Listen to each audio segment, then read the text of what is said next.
Piss Brock has returned.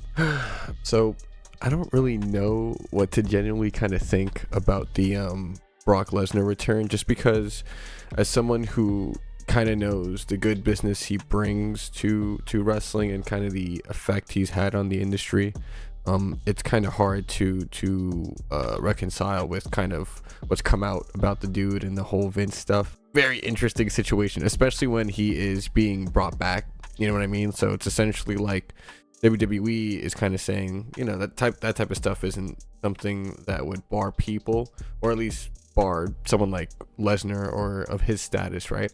I guess now with him being back, the implication that he would be retiring Cena, is kind of interesting, given his kind of current reputation. As someone who, expressed kind of the disinterest in Hulk Hogan kind of coming back as well, I'm gonna have to say the same for Brock, which is why I kind of do play around and joke with his like stuff now, because I did enjoy Brock. I think Brock's, he is a one in a generation talent. Brock was someone who did have a big impact and was a huge star kind of everywhere he went, even outside of wrestling, right?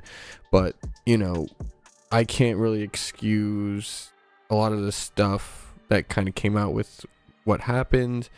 And personally, for me, I think it kind of is bad PR for WWE, that just kind of wants a short-term gain with having WrestlePalooza be a really big event. And I understand that, but it does feel extremely carny to kind of do this, and maybe kind of squeeze Lesnar out one more time for the match on WrestlePalooza. I do hope that Cena does kind of go over. I feel like, Lesnar has always kind of been put over everybody, no matter where he has in his career. And recently, I think with the Cody loss and putting Cody over and genuinely putting Roman over and stuff in that crazy SummerSlam match a couple years back, right? I would hope he's just in that mode of giving back, and I hope he gives back to Cena. Maybe everyone's kind of motivated to go hard because Brock looked really slim. He looked really good.